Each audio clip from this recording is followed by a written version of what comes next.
Alrighty. Hello and welcome to the Kino Corner, where we talk about the very best in movies, news, and trailers from a certain point of view. Today, I am very excited because I get to talk earnestly about one of, honestly, probably my favorite shows growing up, Ed, and Eddy. I'm not going to go episode by episode. I might just kind of give a vibe on the season, and most of it's going to be me telling you just what I like about the show, what it means to me, and just kind of talking a little bit about the impact the show had on just Cartoon Network. Again, I'm not here to tell you facts. I'm here to just, as a fan, I'm just telling you how much I like the show. But of course, before we get started with that, we have our normal preamble to get to. Have a bit of news, a bit of trailers. Saw some things recently. So, without further ado, might as well let's get started with a little bit of movie news. Yeah. All right. Now the first bit of news is actually there's a few things sporadically throughout these trailers. I don't have a lot to talk about, but the first bit I do want to mention is there is currently a deal underway for Netflix to acquire Letterboxd. For those who don't know, Letterboxd is I use this term loosely, a social media app. I've never considered it social media.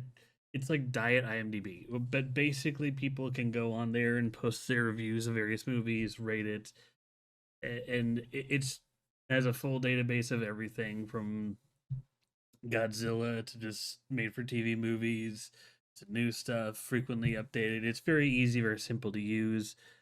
Um,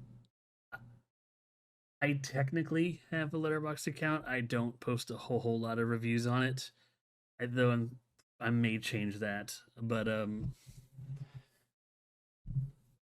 I also don't necessarily trust a lot of the reviews on there. It like one of the for instance, recently I rewatched Tremors. Great movie. Always recommend it. And one of the weirdly enough, one of the reviews I read for Tremors on Letterboxd is someone described it as one of the most homoerotic movies ever made, and I'm just like, huh? that's that's it. That was their review, and I'm just there really is the social media aspect of it. There's nothing of clout. There's nothing of substance, and half the shit makes no sense. In fact, a lot of the comments going up to it are just like, first off, Top Gun. Second off, what? But again, so there's a lot of reviews. Some of it is just people talking about this. Hey, the great movie, 5 out of 5, or but not a really a place of substance. As for Netflix acquiring it, I do think that this is kind of coming off of the heels of them losing the bid for to acquire Warner Brothers. And well, correction, not they didn't. I don't think it's accurate to say they lost to bid the bid. I I guess it's accurate, but I think it's more accurate to say that Warner Brothers chose to go with Paramount instead of them, even though Paramount was technically offering more money, they're kind of bankrupt, and it would be just it wasn't the factor that pushed them, whereas Netflix had immediate money to give them. It was a more of a guaranteed payday. Plus, I know some people were worried about monopolizing the market. It's gonna be fucking monopolized either way. I'd rather it go to Netflix. But so I think Netflix sees the top level just corruption and bullshit that went along with it. Don't want to make it political. I have to say there's a part of it that is. That's all we're going to talk about. But I think in response to that and being cognizant of that, I think Netflix is moving to get Letterboxd and all these other platforms to kind of sweep it under the rug. Especially because last week, or rather 2 weeks ago, I should say, we briefly talked about how I hate this. Yeah. Like we briefly talked about the whole Google A24 thing. I am sure this is a move related to that. Do I think this is good? Probably not. even though I don't use Letterboxd a lot, and yeah, like I joke about some of the things are weird. It's a good place to at least look if you really want an honest fan response to something, even though some of them are memey as hell. I, it's like you can tell what the motivation is. It's pretty transparent how much like how this is just partially money is just a big money grab, but I think there is a grander scheme at play to kind of like weasel their way through all these smaller things to kind of just upturn the thing since they failed the W. Like that's what I feel is happening amidst this. So are they gonna get it? Probably. Um, is it a good thing? Probably not. A monopoly on reviews that are mostly shit posts. What could possibly go right? Like see, that's the thing. Why I'm kind of like I hate it, but I also kind of don't care because it's like yeah, it sucks that they're doing this, and the chances. Really thought I'd just use it as a film list of what I watch and what I want to see. A lot of people do that. That's why, like, if I that's why I'm thinking about getting Letterboxd. Is basically just having an honest you like list of things. Because I will say this in favor of Letterboxd, um, there is clear links on like this is where to watch the movie. This is a full list of cast members. This is these are like general film history. There's a lot of like easy accessibility offered by Letterboxd. So that I do think is going to change because Netflix is going to be all like superimpose their name at the top of every list. Watch it. Watch this on Netflix. Our algorithm is going to push the Netflix movie on top of all searches. Like I am positive that's going to happen. So I don't know. It's an odd situation. I'm not the biggest fan of it, but they're knowing what Letterboxd is. It's hard to say I'm like truly just as impassioned about this as I am as the A24 Google thing. Don't care about reviews, but if it's sold off to, it'll be harder to just categorize stuff you want. Probably like I, it will be 100%. If it loses the neutrality, it will kill Letterbox. Like there's a lot potentially on the line, and I don't know if I necessarily trust Netflix to keep that ambiguity, to keep that just sense of just neutrality about all of its stuff. That I think that's the biggest issue at play here, especially with industry news across the board going across not just in movies but in video games and just everything. It's just everyone is just trying to get their mini little fucking grubs on what they can to claim ownership and just push their own agenda as opposed to doing things for people. And I think that's why people are against this, and I do see the argument. So, but we'll see what comes of it. Again, it's only like a speculative offer at this point, but it let's be real, it's almost assuredly going to happen unless some other company just sweeps it under the rug and just says no, we're getting Letterboxed. Netflix, this is going to happen. Just imagine the Letterbox logo with a big N like behind it or something, and that's going to be its future. Not the biggest fan of it, but whatever. On to more lighter news. This will be brief. I only wanted to lightly mention this. We got a poster. Oh, it's really big corpo buying something that works and tearing it down 100%. Now, one piece of news. I'm only going to briefly mention this. We got a poster for Avengers Doomsday, and I'm going to leave the poster on here for those watching. It's just it is a cool poster. It kind of gives us a look at what everyone's going to be, and I'm willing to bet these how they're kind of grouped here is basically going to be like the groups per se in the movie, like the Fantastic Four with the new like Sam Wilson's team. You had the X-Men, and you have Thor with the quote unquote Thunderbolts, and then in the middle, right under Doctor Doom, you see Loki, which I missed the first time.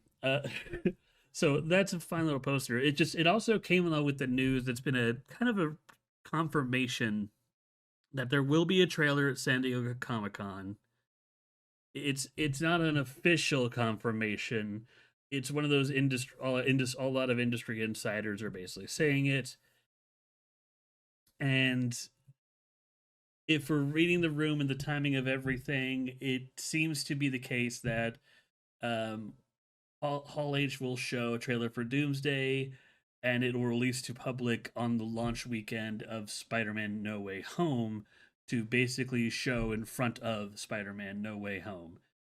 And yeah, no, that I kind of predicted that's what would happen. Like, is it like this trailer would come out at Comic Con? I predicted that like back in around the Super Bowl time, and here we are. But like, this is all this poster does for me is kind of give a soft confirmation of that. Obviously, when the trailer comes out, I want to talk about it. But for now, I guess just to talk about the poster a little bit more, there are some design changes as well as just straight confirmation Steve Rogers is in the movie, which I'm sure is going over great with some people. Again, I'm gonna hold my breath just to see what they do. I just like with every Marvel movie, I want this to be good, but eh, who knows? Like I, I've said it before. I'll say it again. Marvel movies, their continuous timeline should have ended with Endgame. It needs to end with Secret.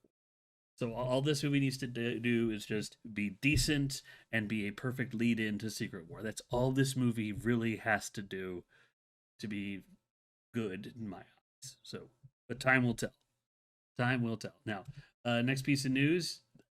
Okay, the next two pieces of news are a little back to back, and for those who don't know the image, if you're watching, Warner Brothers announced they're making a Siren Head movie, and okay, this is just blatant. Like, the Backrooms was successful, and now studios are scrambling to go, quick, quick, what other internet fucking horror slop can we make a movie or show out of? That's exactly what this is. That's all that this is. Like, but I'm aware of Siren Head. That's it. I don't know dick about it, and I don't know if I really want to. It's always felt weird to me, and the reason, and I'm gonna go almost in a sec. I'm gonna go right into the next announcement after this, but before I do, the reason this is weird to me is one timing. You could tell that they don't know what the fuck they're doing because there's no like person to really reference. Like, and you could reference the creator, but there's no confirmation they're doing that, and that's the weird thing. I don't know if Siren Head has a creator. It's just kind of a thing, just an ambiguous blah that has appeared on the internet. And secondly, in concept, once you know what Siren Head is, how it's literally just a giant gangly monster with a siren, like an air raid siren for a head. The fuck will you do about that? Just make a Cloverfield style horror movie? Like, I say this as the kaiju guy. I'm just like, yeah, but I've kind of seen that before. Why would I want to see it again, but with just a constant in the background? It just, eh. I think there needs to be more care with what what IPs, what things they pick if they really want to do this horror. Which brings me to the next news: is the next film in the VHS anthology, an anthology held very in high regard in the Kino corner, all except VHS Viral. They announced their next project is the VHS SCP Foundation. This sounds fake, but every time I've looked it up to confirm it, it appears to be real. Like, they're working with like a bunch of people in the community. They're like directors are choosing stories. We don't know which stories are going to be chose. I think someone mentioned that like someone was directly asking about a story about the plague doctor. I can't verify any of it, but to me, this is cool. While like Siren Head, you can't refer to like one person in particularly to credit like you could with the back rooms or with Markiplier with Iron Lung. Like this is a large creative writing project, and it's like meant to be this multitude of stories. So an anthology picture kind of teasing the waters and showing people the variety of SCPs seems perfect. Like it seems to fit thematically where I don't have to jump through mental hoops to figure out what this could be or how it could fit together, like with Siren Head. It is very easy for me to understand what they're trying to do, why they're trying to do it, and why this could be really awesome. I'm excited for this. I hope it's good. I hope it's good, and also for the fact that we don't have an actual like SCP film, like a good, like an honest good one. There is that SCP anime thing that's coming out, and I still want to see that. But this is going to be a live action SCP project, like something official. So fingers crossed that this is going to be really good. My fingers are crossed. I love the framework they've already decided how it's just case files and just like filmed by the different scientists or D class personnel. I love that. Again, this is one of those things that just fits so perfectly into the VHS format. Oh, I can't wait. Like, but you see how like the duality here. Like Warner Brothers is doing a Siren Head movie. Oh, okay. VHS is doing SCP Anthology. Awesome. It's less about who's in charge. Even though Warner Brothers is has its own history, and again, it's more about the subject matter and how it fits. Do I want to see a Siren Head movie? Not really. I don't think there's enough there for me to give a shit. Do I want to see a bunch of short films about SCP on the big screen? Yes, there's so much to work with. Like you got to be picky and choosy about like what you pick. Like what there's a lot on the internet. And I've said because I've been doing more things about like the digital circus and always talking about shows I like with Brew Alpha Boost and the like. I do believe there is a lot of things on the internet that are better than certain big project Hollywood movies or even a lot of shows nowadays. A lot of stuff we grew up with, a lot of stuff that just out and about right now. Horror is a great example of that. People are creative as fuck, and they will find new ways to scare themselves. So like the A24 and all these people like tip that. I don't know much about Siren Head, but was never really interested either. Right, that's the thing. But like you gotta like pick and choose. Honestly, the WB like Siren Head is up there with the Michael Bay Skibbity toilet announcement. Yes, that's still happening from what I could tell. No, I don't know why. It's just do they know that the only people who are going to see these movies are a bunch of brain rotted 12-year-olds? And then, but even then, probably in the case of Siren Head, probably not because it's going to be a horror movie, and the only kids who are going to see that are the ones who their parents don't care. And yeah, like versus the SCP VHS movie will be made for adults and older teens. So it's going to hit its audience well. I don't know. I wish I don't know off the top of my head like what horror icons are like prime on the internet.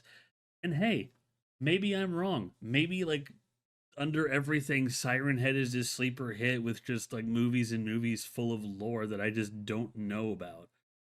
Who knows? I'm getting older. It's very possible. But I just don't see it as I do with SCP.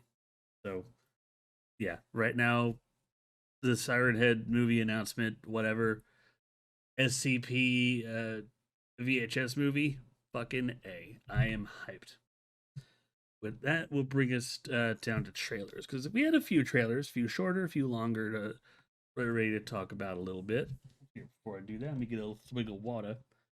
When there's no one here next to me to kind of bounce off of, I get in this constantly talky state. I have to remind myself to drink water, or else I'll just start talking like this. But yeah, first trailer. Once I looked more into it, I honestly debated not even covering this. Don't be mad, Griffin. But we had a trailer for it's a Sonic Memories and Beyond. What that is, Smoker's voice without the yeah, gonna have me some smokes. But Sonic Memories and Beyond is going to be a about 10-minute plus short, uh, but basically about the basically an anniversary project for Sonic. So, and what we got was like a minute long trailer for a 10-minute short.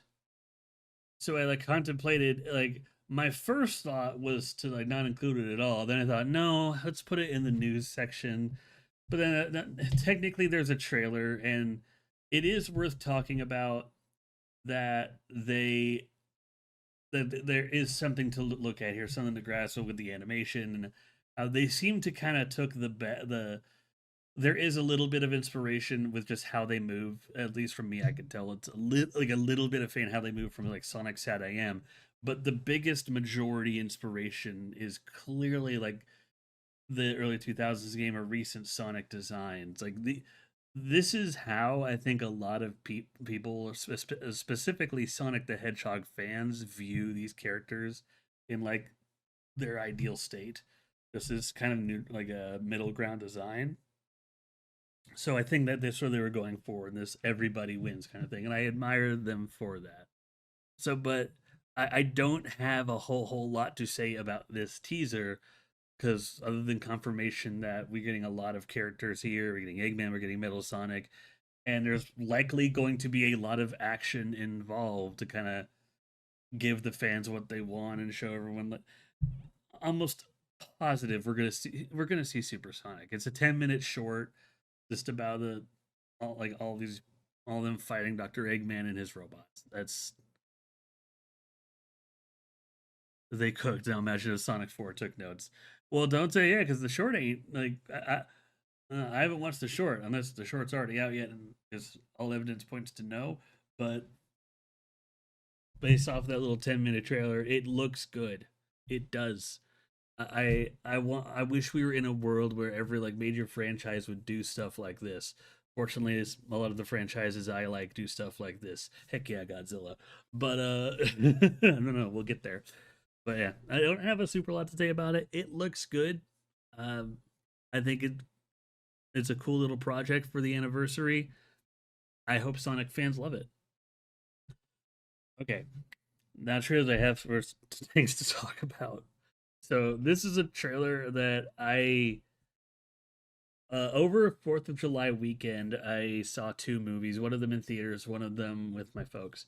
I'll get to those after. But in the previews for the movie I saw in theaters, I saw this trailer for a movie called Hershey. It's literally just about the founding of like Hershey's chocolate and the guy who made it, and learning how to make it, and kind of basically not just the weird mystical way Wonka does it, and just it's more of just what is the legitimate story of just how chocolate became more of a common man's sweet instead of just a rich person's vice.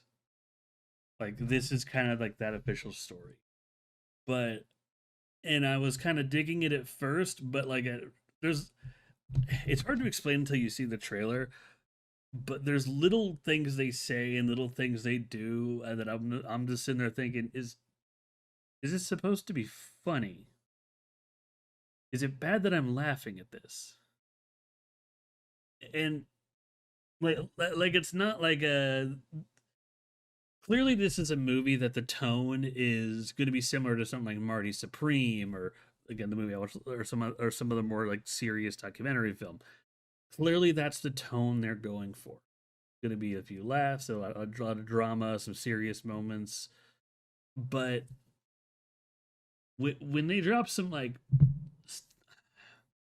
some some lines, just like one person seriously looking at another, just doing the whole like holding one hand on the shoulder, one hand as a fist. You are a Hershey. I'm just is is this supposed to be funny? Like there's moments to kind of break me a little bit because I'm just I want to laugh at this. This is so absurd. We are Hershey's, brother. We shall like some of the reactions are like just barely over the top enough. Like it's hard to explain until you see the trailer because it looks good, but like then you get like halfway through the trailer and it just are these real people, or are they just like high off of their ass and put cocaine in their chocolate? What is happening here?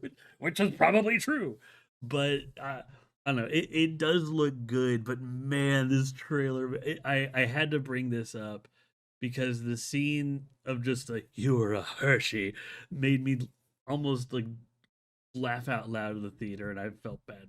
I'm glad I didn't, but I would have felt so bad if I did. It looks good, but I just don't know if I would be able to enjoy this as clearly intended because I'm a fat guy who laughs at stupid shit. But yeah, again, we'll take this. When the movie comes out, I may take it some time to go see it. But theater musical levels of that, yeah, pretty much. Heck, if you're looking at this, look at the picture and just like their this like level of concerned wonder. That is their reaction to getting their chocolate recipe just right. They're like, "Oh, we did it, chocolate." Like you could. That's what I mean. I was like, it's like just barely over the top, like not cartoonish, but you're like, I feel you could give a more grounded human reaction than that. You know? Uh, it's a funny little trailer. I we'll see. Okay, but now for something that is clearly trying to be absurd, and if this image doesn't tell you exactly what you need to know about what this is, I don't know what to tell you. But dinosaurs in the Wild West. We got it's a Kickstarter on a Kickstarter campaign right now, and we don't often talk about Kickstarter projects unless they're worth talking about. This one's worth talking about because it's dinosaurs in the Wild West. Same people who made Primitive War are making a movie about dinosaurs and cowboys in the Wild West. I, I can't hype this up more than that. If you hear those words and don't understand why this is cool, this is not the podcast for you. If you don't see an image of a cowboy riding a velociraptor and just somewhere inside go, oh hell yeah, you have lost all whimsy in your life. I look, it, it's literally in the trailer. They do like this. They do classic movie bullshit. They're just like that. The West was built by a man and dinosaur, and now they must face something meant to that wants to make them both extinct. Which, who knows what the fuck that means? I had to take another swig of water. But who knows what the fuck that means? My first thought is, okay, one of two things is happening. Either dinosaurs and cowboys are gonna fight a bunch of fucking insects, or cowboys and dinosaurs are gonna fight a robot or zombie apocalypse.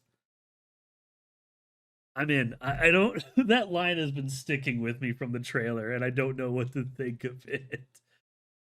The aliens make a comeback from Cowboys versus. Dude,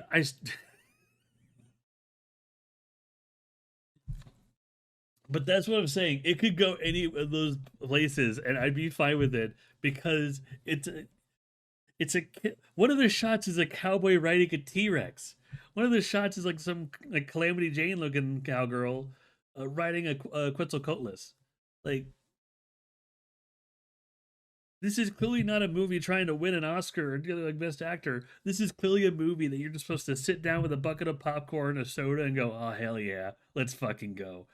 And I want this Kickstarter to succeed. I By the time this makes it to YouTube, I think the Kickstarter will be over. I'm not sure if, but if it's still there, it will be on the description down below if you're watching this on YouTube. But oh god, I want this to succeed. I want to see this so bad. I want more movies that we could just. We're not trying to like send a message or be up our own asses with like this hoity-toity bullshit acting. I want to see more movies where the entire purpose of it is to just have fun and enjoy yourself. And I see this, I'm just like, oh, I want to see this. This looks fun as hell. What's it about? Cowboys and dinosaurs. Yeah, well, but what do the characters do? It doesn't matter. Cowboys and dinosaurs. I I feel like we've lost a lot of that in modern society, and we need more of it. We need just stop taking certain things so seriously and just, man, you know what? Screw this. I'm gonna sit down and watch Cowboys and Dinosaurs, man. Fuck that. So many people. I watch the trailer. Like the honestly, they used a lot of budget on just the trailer alone, and the dinosaurs do look pretty good. This is the same crew that made Primitive War, and I did do one critique of the trailer. Is that I worried some of the dinosaur shots were AI, but that was because like there was this really weird shot of the raptors behind fire, and one of them in particular, the way like the heat hit its face caused that weird mirage effect, and it looked like the mouth was like kind of half opening and part was closing, part was opening, and just it made one kind of look AI, but it was just a heat effect. So like, but since then I've heard that the movie was good. The movie was fine.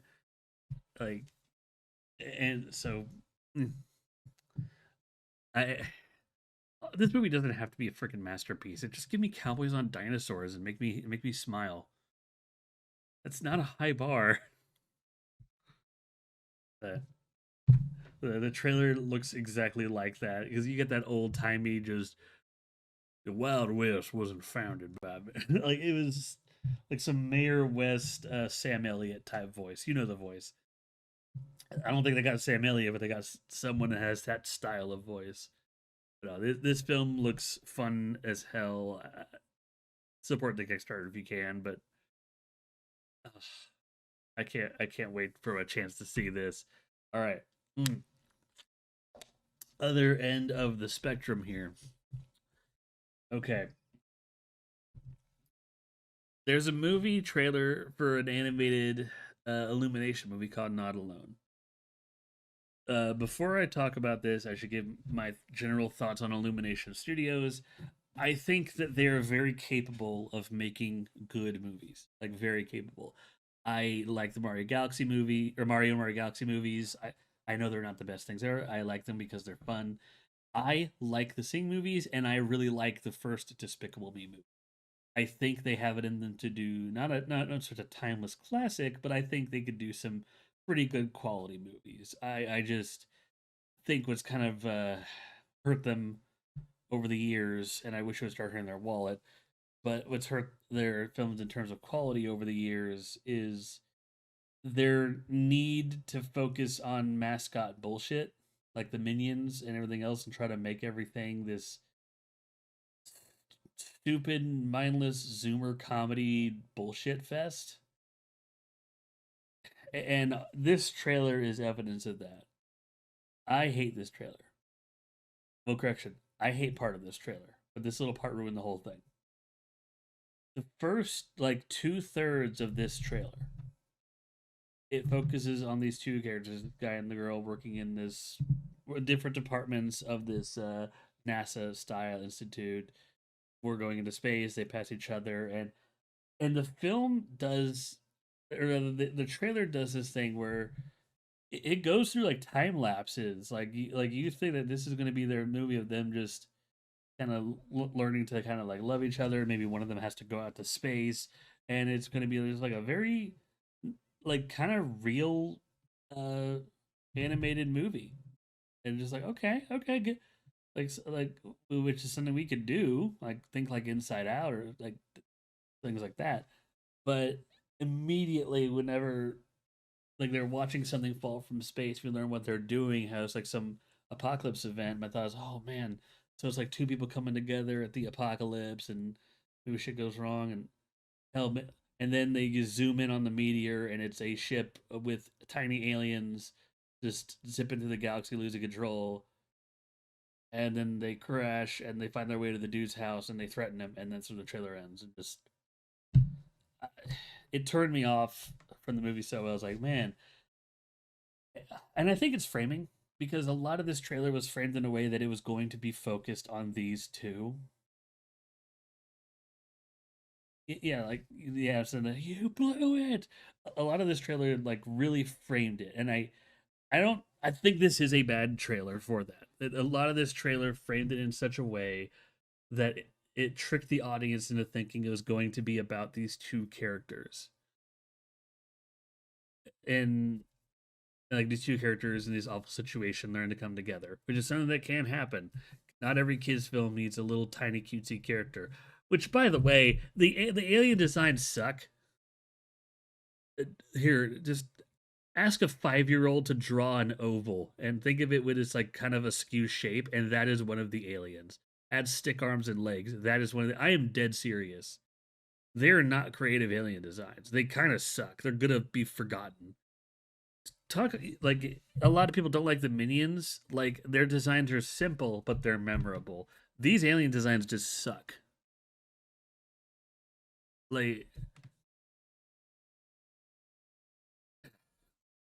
this trailer kind of upsets me because it reminded me just wow, like children's media nowadays just really doesn't care. It really is just this jingle the keys in front of an audience and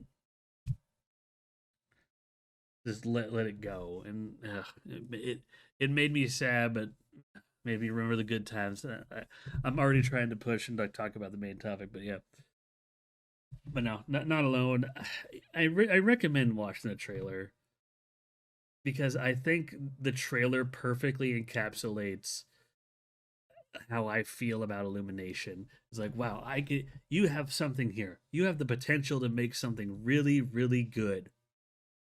Why are you focusing on shitty mascot characters? Like you have unique animation, unique designs. You have it in you to do some pretty decent visual storytelling. Why are you shifting the focus into shitty mascot characters at the very ugh. Anyway, I don't want to think about it too much more. Okay, Avatar: The Legend of Aang. I um okay, so before I give my personal thoughts on that, I will say as objective as I can make it, this looks good. Like especially with the whole this is for you message at the end of the trailer, it is very clear they did this for the fans. After certain like backlash, they wanted like a true to heart like epilogue to the series slash lead into Korra to show like the like Aang, now that has time in a world of peace, emotionally dealing with him being the actual last airbender. And which I I love the pitch. I love the idea because basically in the trailer he comes across a another airbender that like it looked like it was like some weird portal or something, almost like maybe they could have been trapped in the spirit realm or something's going on with him. And like of course forms a bond with him because he's another airbender. And of course, and this isn't spoiler because it's in the trailer. They end up at odds. Like again, not a spoiler. It's in the trailer. Like they show it off. There's a few little funny like bits of dialogue here and there. Which also, side note, this is clearly years after the events of Avatar: The Last Airbender. You could tell that they're older. Like this looks like it's probably like maybe 4 or 5 years after before Aang and them are like having kids or really establishing themselves. Because they look great, they sound great, they sound like the characters, which is good. But I don't know, something about this feels not off, but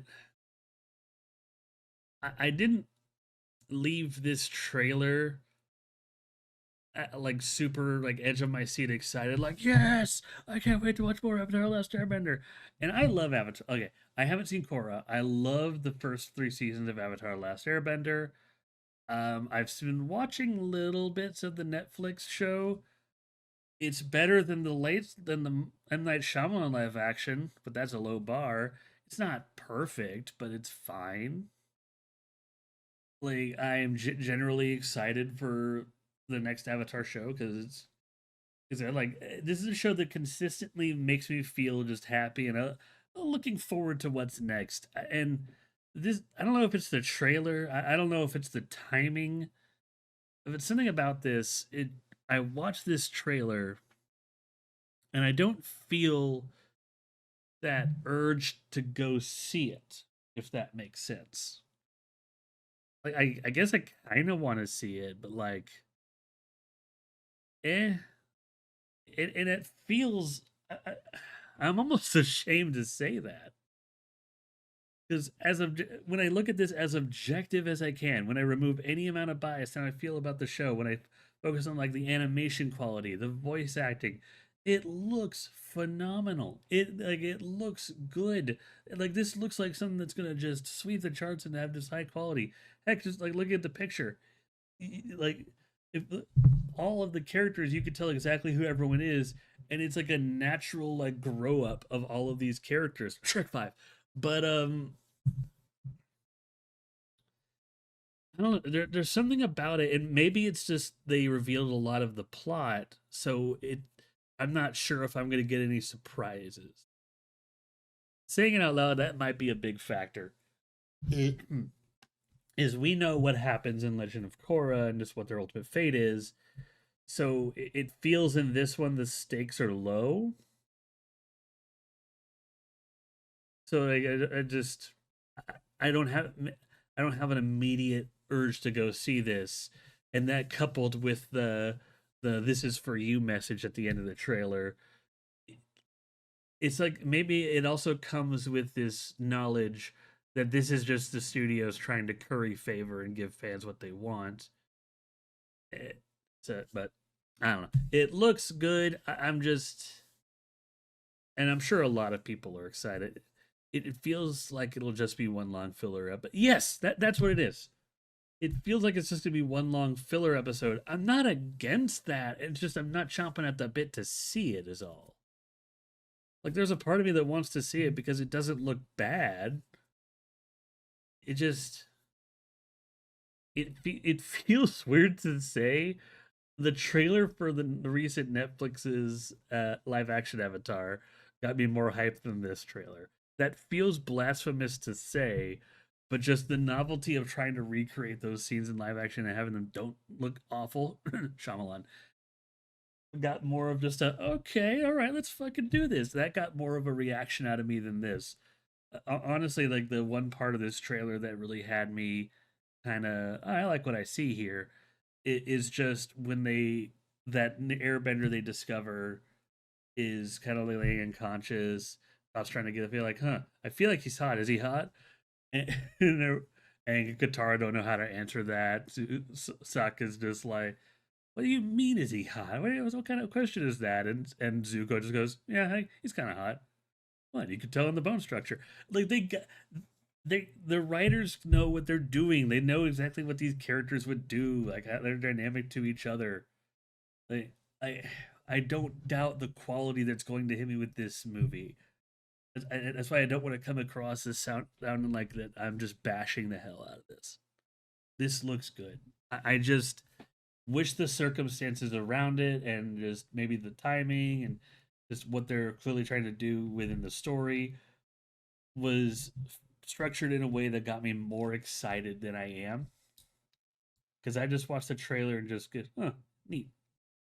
But no, if you're excited for this, awesome. I'm not going to stop you from feeling excited about it. Hey, if you like Avatar, you're just like, this is a day one watch, go for it, dude. More power to you. Like watch everything. Watch everything Avatar. Do you, boo boo? No. The next trailer I want to talk about, you knew it was coming. You knew it was coming because it's me. And you knew I was going to talk about it. I have to talk about it. It's not going to be much, though, because there's not much new footage. But we got a new trailer for Godzilla Minus Zero. Ooh, boy. Ooh, boy. So, okay. There's not a lot of new footage from the first trailer we got for Minus Zero.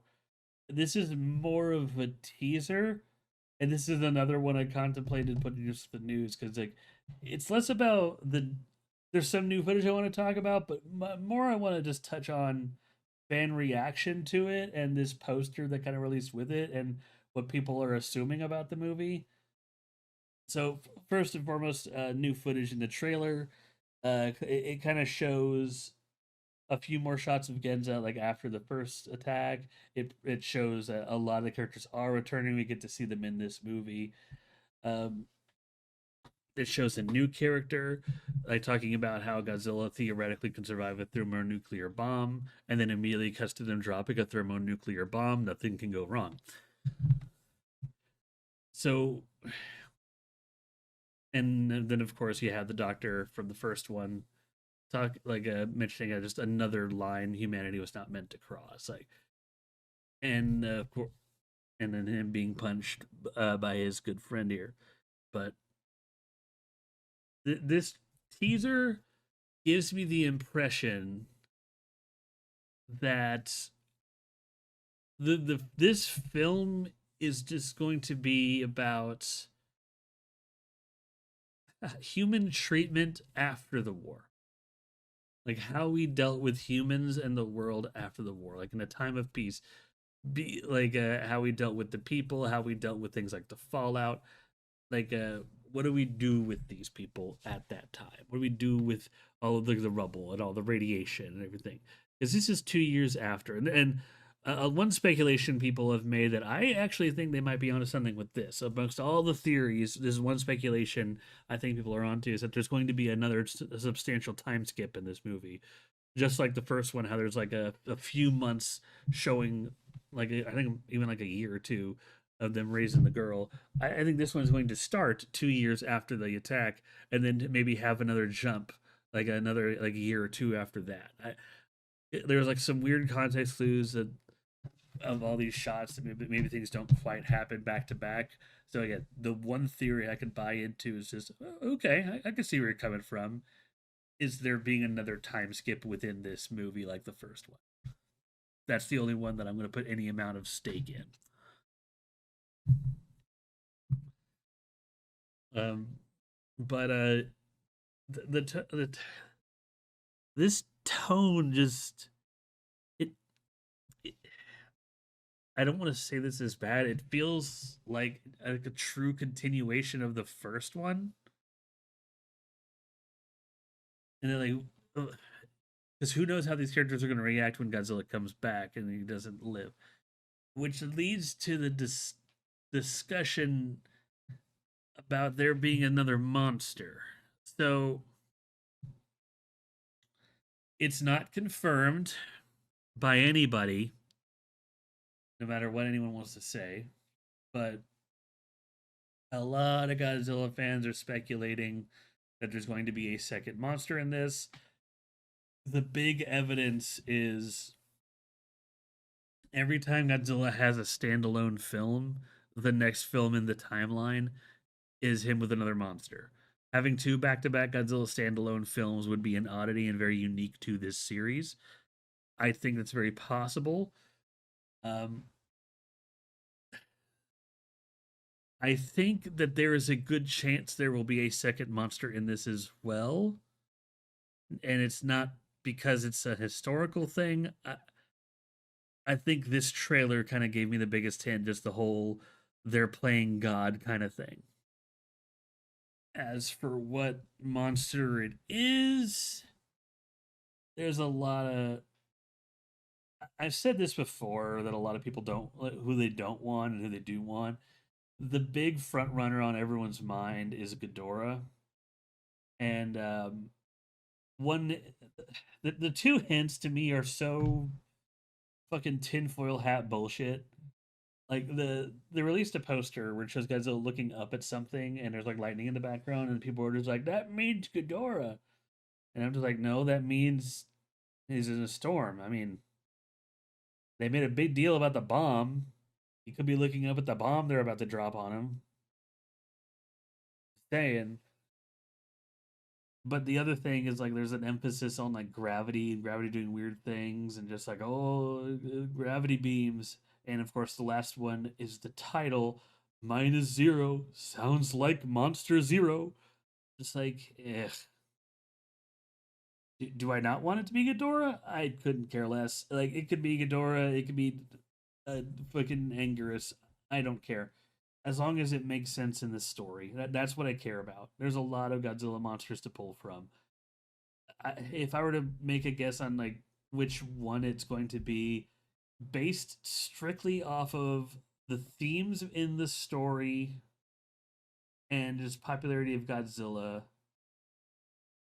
it won't be bad. No, no. I think there's three front runner kaiju in my opinion that I are most likely. One is Ghidorah, and as much as I just scoff at it, the gravity rock thing is probably the biggest like legitimate piece of evidence. But the other two, the other thing is those rocks can be explained away because they're clearly using a bomb that was not made in real life. It could be an after effect of that. But the other two that I think are more possible, one is interesting, is that it's a second Godzilla. Shrimp. It's you're right. It's gravity Ebera. No, but like one is the second Godzilla, basically divided, and that's kind of what we see here is just two the same species just fighting for territory. That's interesting to me, but I just don't know how they do that. The other one, and this to me is coming because it matches Noriko's story better, but also the director himself said he would love his hand at doing this story is Hedera. So yeah, I think those are the more likely. But the ultimate point is we don't know A if there's going to be another monster, B what monster it is.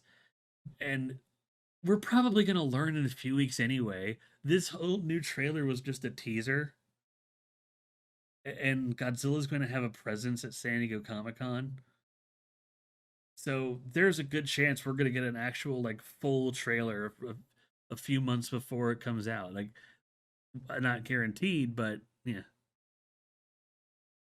Gravity Anchorus is not real. He's real to me, dude. If they do just some like out of left field bullshit and just Gravity Anchorus is a thing, I will love this movie forever. But like we don't know. We'll find out soon. And to all the fans who are just saying like, oh, if they just do Ghidorah again, I'm not gonna see it. Stop lying to yourself. Stop lying to yourself. You're gonna see the movie. Like the first one was great. This one looks equally great. And you're not gonna. And if you're willing to deny yourself a great movie because you wish the monster was different, then you don't deserve to watch it anyway. Like you clearly don't know what you want here. No, I'm excited for it. I'll talk more about this when and if we get some more information from San Diego Comic Con. We'll cross that bridge when we get there. But now last segment before the main segment, we got new and recent films. This segment is basically just we're talking about just things I saw recently, and there's two movies I mentioned that I saw. One in theaters, and one I just kind of watched with my parents, but it is a very new movie. First, to talk about the one in theaters, I watched Young Washington on the 4th, and yeah, it seemed appropriate.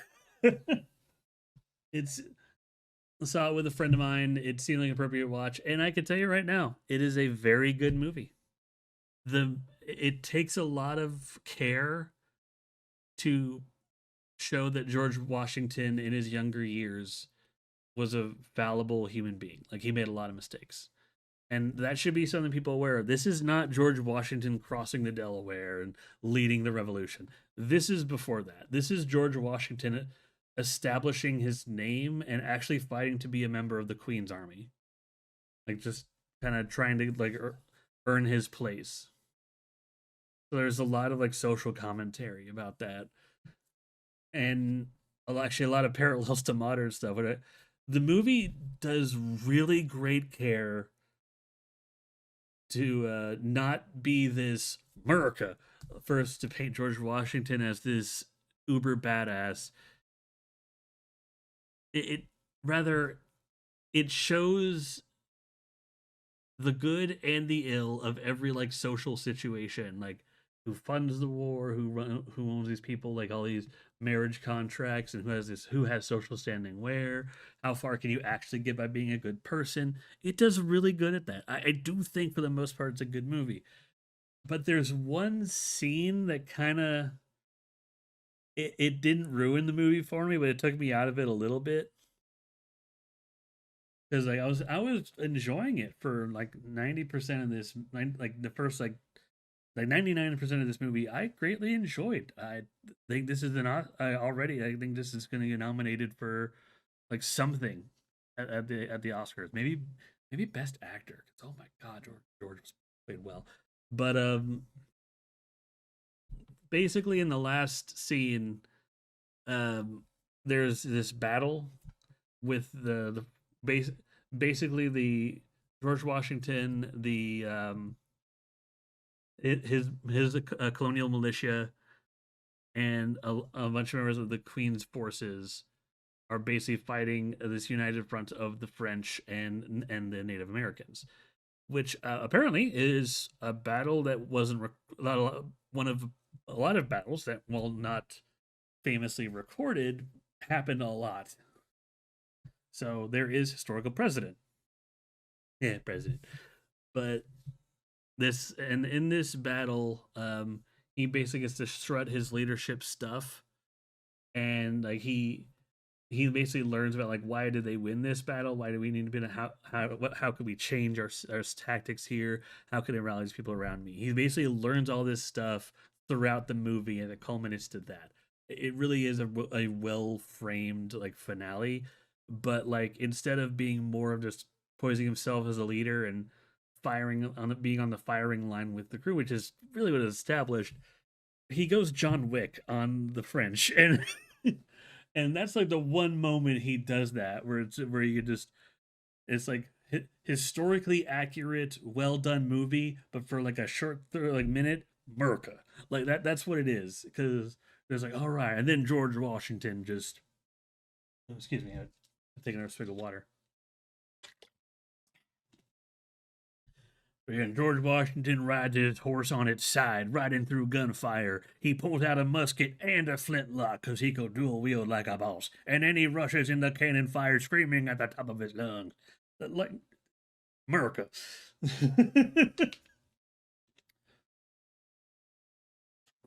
America. That's, for the rest of the movie being so good, just that one scene threw me off. I was just like, that was weird. I don't know, but it was a good movie. I like how it ended, and I really appreciate that the movie didn't take any clear stance on any political or socio-economic method. It felt like an earnest. This is who George Washington was, all the good and the bad. AI viewers, streamaboo.com, piss off. AI sucks. Get out of here.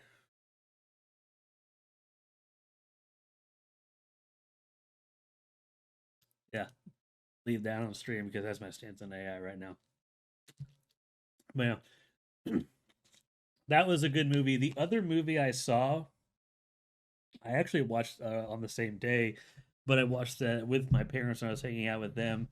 A movie that came out recently called Sheep Detectives, and um, so I didn't really have any expectations for this movie. I saw the trailer and I thought, oh, it's probably fine. It looks kind of sweet, but I can tell you right now, Sheep Detectives. I went into it with blank expectations. That was a really good movie. Like that was a really good movie. Like a legitimately decent murder mystery with talking sheep. Like great cast, great movie, great pacing, and I do feel bad because I know I mentioned it on the podcast way back when. But there's one sheep that when I heard him say one line, I thought, "Oh my god, is that Seth Rogen?" It is not. It is I can't think of his name, but it's the dude from the It Crowd, the curly haired dude. Because like every other line in the movie, you could tell it's him and not Seth Rogen, but just that one line delivery he gave in the trailer. and I feel bad thinking of it now that I've watched the movie. But for those who don't know what Sheep Detectives is, Hugh Jackman is a shepherd of this flock of sheep.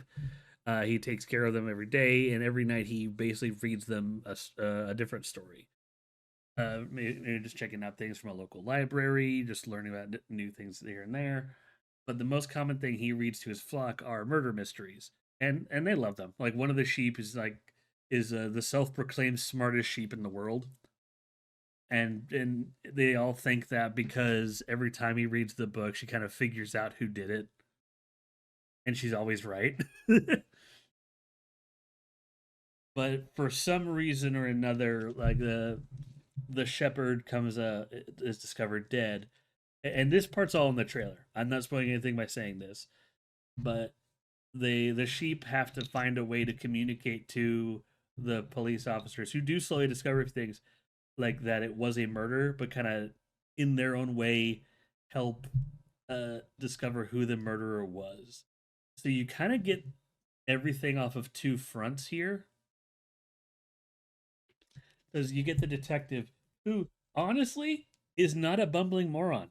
You start off thinking he is, and I was about to roll my eyes, but when push comes to shove, like he nuts up and he nuts up. Like he sits down, like he basically makes like this wall of just like, all right, these are the suspects. We need needs, motive, in this for this, and this. Who has what? Who has what? We're gonna question all of them. Everyone is suspicious. Like he is taking this as seriously as he can, and even the sheep are like, okay, we don't need to help him much. We just need to guide him in the right direction. But it is a very good movie. Like I was already like hoping it was gonna be fine. I was pleasantly surprised with how engaged I was with the murder mystery. And I will just say this: whenever I watch a murder mystery, I always once we get to a certain point, I kind of think before the big reveal, I kind of like it was this person. I was wrong, and when I went back, the hints were there. All of the hints were there about, but like they were. It is a good who done it, and then like I was wrong about who I thought it was, and just I was like, I wasn't even mad that I got it wrong. I'm just like, damn movie, okay, I see, okay. Like to some people might see it as a cop out, but no, when you rewatch it, like with the information, it's just yeah, no, that it makes perfect sense. To me, that's the mark of a good who done it. If all of the if all the evidence is there in front of you and you can reasonably figure it out along with the characters, great. And you can with this. Like great characters and a great who done it and just some wholesome as sheep characters as well. Like it also it has the a bit of an adult kick to it. There are some kind of fucked up or serious scenes. Uh, um I don't want to dip too far into spoilers, but one of the characters, like apparently a thing sheep can do, and this comes up in the movie, but one of the things that sheep can do is they can just kind of choose to forget something. And there's one sheep who's unable to have that skill. Like they just try as they might, they just can't willingly choose to forget something. So like everything that's ever happened, they just kind of remember and just deal with it. And they're usually kind of just jaded and a little depressed most of the time. But yeah, it's but that's only like a splash of some of the stuff they deal with. It is a fun movie. I highly recommend it. But yeah, Young Washington is good. Just one little scene at the end that had me just raise an eyebrow. That was weird. And then Sheep Detectives, worth a watch, 100%. I think I recommend that just a pinch more. It's not gonna win an Oscar, but I think anyone could watch that and be happy you had a good time watching something fun. I really think that. But now it's time we get to the main event here. There we go. I would whistle the theme, but my throat is still dry. Like I'm halfway down this water bottle right now. Yeah, I can't whistle right now.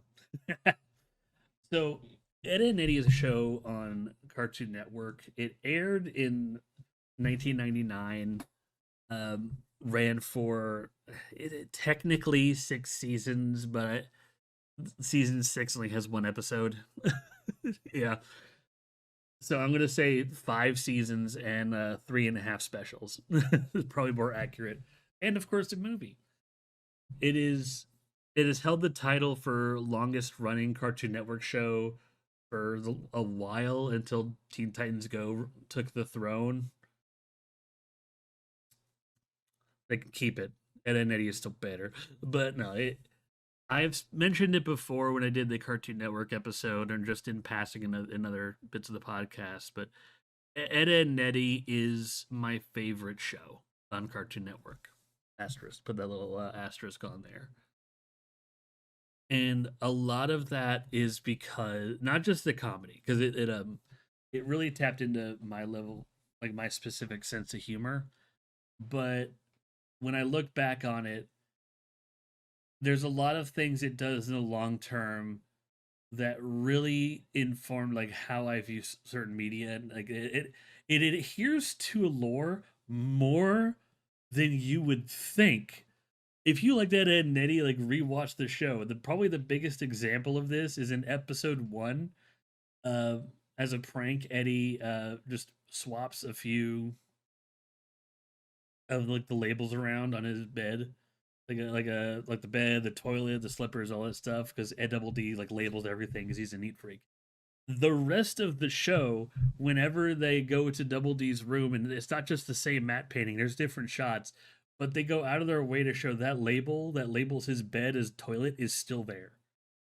Like it's so like there's this weird, almost uncanny adherence to detail and growth for all of the characters and all of like the things that happen in the background. It is, and I really respect the hell out of it. But the other thing is, and I'll touch more on this when I get to the end because I want to talk kind of talk, I guess, a little bit like just a general vibe of each season. But I grew up in a smaller neighborhood, so I always had like kind of a close connection to Ed and Eddie. Like it was able to connect with me more than a lot of shows on at the time. So a show that kind of was close to my own personal experiences, that had my sense of humor and a zany art style, sign me up. Like when you put all that in perspective, it's no wonder this was easily my favorite Cartoon Network show and one of my favorite cartoons of all time. But um, I know it has a fun history, especially with Danny Antonucci, who I didn't notice before. I do a little bit more research beforehand. He did adult cartoons before doing it and Eddie for MTV, which like it fits. Like at first it sounds wild, but then you think about what it looks like. You're like, yeah, yeah, no, no, no, that tracks. But this series, like season 1, was clearly. I, I think that season 1 probably has the least to do with the rest of the show. As weird as it sounds, individually, I think season 1 has some of the best episodes. As far like in the sense that I get the biggest just, oh my god, that's so dumb. I get a lot of that in season 1. Probably the biggest example is the episode where Ed is sleepwalking. Because there is a lot of just fun imagery. It's about Ed sleepwalking, eating everyone's food, everyone reacting. There's a sporting way to it. And instead of just in a later season, they that just like Kevin or Rolf or Eddie would just bash him upside the head to wake him up and then just tie him down and be done with it. But in this one, like Eddie follows him along just to like watch the fun.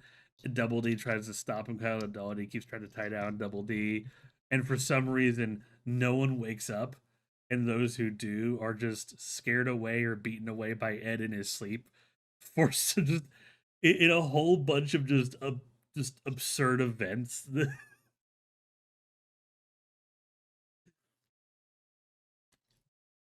Oh, I love this show, man. A lot of the humor comes from the character designs, but just the absurdity of every situation they're in. Like everything is just absurd taken to the next level. And season one like really has all those, like everything has a jagged edge, everything is a little rough. Um and when I said earlier that season one has the least to do with the shows like later, another good example of that is in the very first episode. um Basically the whole plot is Double D misplaced his magnifying glass, and they discover that other people misplaced a whole bunch of things. So Eddie thinks there's like the mysterious toucher is on the loose, stealing everyone's stuff. So they go on a tirade to find him, and then when they like so they they charge everyone a quarter just to, like, find the toucher, and they do take it seriously. Like they do think there's someone to search for, and they ultimately think it's Johnny, who gonna get him to admit it in kind of fucked up way. Honestly, they basically just do a full on like police interrogation, and they practically waterboard the poor kid. But at some point, let like Sarah and them like discover that, or mention that, no, I found my doll earlier, and Nobody's like, yeah, I did kind of find my magnifying glass. But it's earlier when they first learned about it, there's this weird just interaction between Double D and Sarah, where Sarah just Double D says, "Oh, someone took my magnifying glass," and looks at Sarah with hard eyes, and Sarah just kind of looks away. That is the only time in the history of the entire show, across the 5 seasons, 3.5 specials in a movie, that Double D has shown any modicum of interest in Sarah. Because for the rest of the entire run of the show, it was the opposite, where Sarah got a crush on Double D, and Double D just kind of wanted no part in it. it's but yeah, like you get a lot of that in season one, where they're clearly just kind of testing the waters, what works, like what is the dynamic of these kids like what works best. Season two and three, I think, are like the height of the show, as far as just like where it hit well, because those 2 seasons, everyone is kind of like in their element. I should also mention in the first season, nothing was quite as extreme as the later. Like Ed was a dunce, but he wasn't completely stupid in season one. Like Ed could still like form regular sentences, talk to people. Like at one point, they tried to just run to Ed to get him out of his room, and they basically try to wrestle him out of a chair. He's not like look like if this is like like season 4 or 5 Ed, he'd basically just be staring at a ceiling fan, dead eyed, until something happened. Whereas season one Ed is just kind of, yeah, he's a brain rotted uh movie watcher, can't relate, but he's still cognizant of how everyone feels, and just trying to do right by his family and friends. He's just not as bright as others. He's not stupid, just not as bright as others. And like Double D is a neat freak, but he still likes to get down and dirty once in a while, have fun with friends. And Eddie is he, he is greedy, but he has a lot of respect for the people around him. He'll just kind of roll his eyes whenever he sees something. So that's them in season one.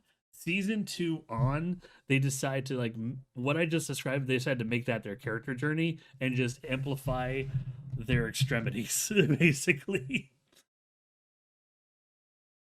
kind of to show, I guess, how comfortable they are with each other.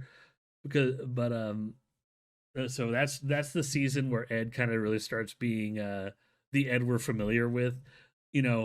Slamming his head against the ground. I'm a woodpecker, except with dirt. The lovable oaf that we love, that we know. And Eddie just starts to be like exceptionally greedy and do things that are a little shitty. I'm just gonna say that. And of course, Double D is a neat freak to the point of being obnoxious. Like, but the other thing they do is from season two on, and I didn't pick this up until I rewatched it.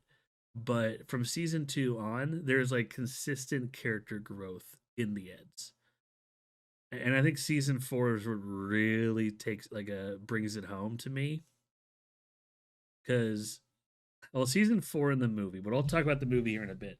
Because later, like, compare like midway through season 1, beginning of season 2, Double D, the neat freak who just avoids all conflict, is being tossed around, refuses to raise his voice, and just depressed at the time, versus like end of season 5, Double D, who is very much a pacifist, but will stand tall and proud around all the other kids and even just tell it to their face whenever something is dumb. Like they are very clearly, it's the same character, but very clearly this character has a lot more confidence in himself and is a lot more comfortable around these people. There's this weird natural growth that is present for all of the characters. Again, it's hard to explain, but it exists here without. And a lot of shows don't do that. Even Eddie, like they all go through it. Like Eddie is a scammer. Like he tries to do things for the kids, but ultimately, like his scams kind of devolve in a way where it's less about making the money. He always does wants to make quarters to get those jawbreakers. That's their whole shtick. But he will do things for the benefit of other people, and or just for his friends. And he will never not include his friends in what he wants to do. Like he subconsciously wants to do things with them, and that's like more important than the scams themselves. Like that's always seems to be front and center. And then of course Ed lets his creativity come out. He goes from just lovable oaf that just needs to be dragged around to just kind of starting to do things on his own, standing up to some friends sometimes. That was wild, and even just like kind of leaning into his creativity. Heck, like season 5, the entirety of season 5 takes place in their school days, and like there's an episode where Double D fumbles a spelling bee, so and Ed, because he got an easy word he actually knows how to spell, I think it was gravy, he ends up winning the spelling bee. So everyone sees Ed as the smart guy, and like Ed Double D's journey is eventually ended up with just, well, you know what, I'm gonna let him have this. It's fine. Like Ed Double D is content with his mistake. It's like it is what it is. Good job, buddy. And him and Ed are still friends. Like there's a lot of little adventures like that. But I should mention the movie. You know, I'll mention the movie now. I mentioned each character kind of had their growth, and I think this kind of came ahead with the movie, like the culmination of it all is the big finale of the movie. There's a lot that goes into it. Particularly, we get to see Eddie's brother, and if you know, you know. But Eddie's brother is, for lack of a better term, a piece of shit. But everything of how the characters grow, how the neighbor kids see them, everything kind of adds up and leads to that final confrontation with Eddie's brother. Um, you know what? I do want to talk about the neighbor kids first, yeah, because there's not a lot of them. I wanted for this episode. I wanted to do like last time and have little silhouettes of all the kids, but I forgot. And when I started this, doing it about 30 minutes ago, I just, or well, 30 minutes prior to the stream, I just didn't have enough time. I got like 5 in, and it'd be weird if I just had Double D, Sarah, Johnny, and Kevin without at least having the 3 Eds. But all of the kids, there's this dynamic across the entire cul-de-sac. So obviously you have Ed and Eddie in their little friend group. You have another trio that consists of Rolf, Kevin, and Naz. I think I would consider them a trio because like mostly just Kevin and Naz hanging out together, and Rolf just kind of being a hanger on because Rolf kind of gets along with everybody. To go, and of course then you have the other duo of Jimmy and Sarah, and Johnny just kind of goes wherever. If I were to take it one by one to describe each character, Ed, like first of course the Ed's the lovable oaf. He's very creative. He has a heart of gold, but he's also super cowardly. Like watching the show, I was surprised, or like I did not pick up on this as a kid or remember it, but he is more cowardly than I remember him being. Like, despite him watching monster movies and just being the go-to guy for like messy situations or being the strong guy, he's also always the first person to scream or panic whenever he realizes something is dangerous.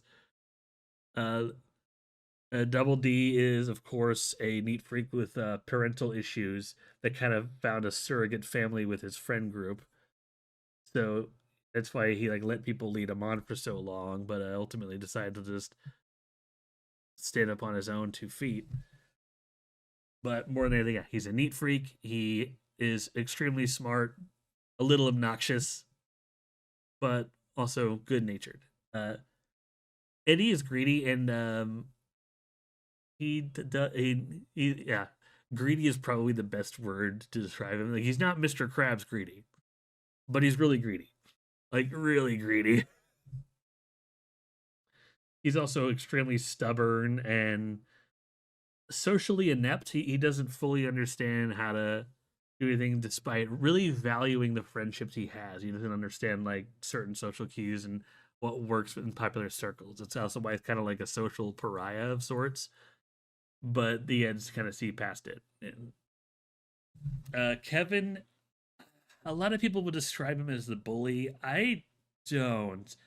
I think it's just he does bully from time to time, but I also know the Eds kind of deserve it a lot of the time. And well, not a lot of the time. Double D doesn't usually deserve it. Even Ed and Double D don't really always deserve it. They're just kind of roped into Eddie's bullshit. It's more accurate to say Kevin's the jock. It just kind of he's kind of the head honcho of sorts of the neighborhood. He really is a de facto leader, much to the chagrin of Eddie and some other people. But he because of his like position, he often butts heads with Eddie, and I think that's why he's seen as their bully. Is he's very snarky, very witty, very strong, very athletic kid, and quick to make fun of him. And this is also what we're going to mention because I'm going to touch on something later. These are kids. They're like 10. They're in junior high, so they're going to act like little dumb bullies. But yeah, yeah. Then there's Kevin, Daredevil Jock. I guess he just kind of, if I were to give him a journey, it'd be that of acceptance. Just because he deals with season one, he is just with Naz and just leading Rolf around.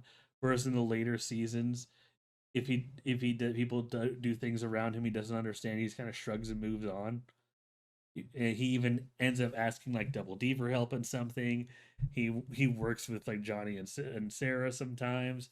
Like his journey, if there is one in the background for him, is that of just accepting the neighborhood kids for who they are, and just developing his social intelligence.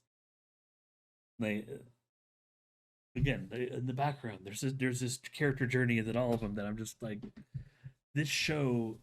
This isn't a character study, but there's a lot more care in these character writing than I think of. Except for Naz.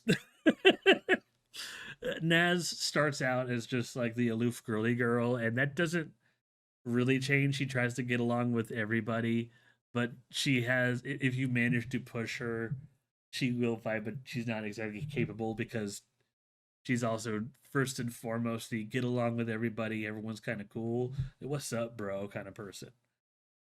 Um, and but that also comes with this weird knowledge that like subconsciously she is the hot girl in the neighborhood, quote unquote. They're 10, but a lot of the kids have a crush on her. So like I think subconsciously Naz is kind of aware of that. It's honestly, if you don't think she is, watch the movie again. The whole movie is her trying to get Kevin's attention with her feminine wiles before realizing that they're just not about that. Like, I guess if she has a journey, is it's kind of slowly realizing, yeah, I guess they have a crush on me, but like their crush is something different. They like me for me, and I should like be me around those people instead of just this weird image of me.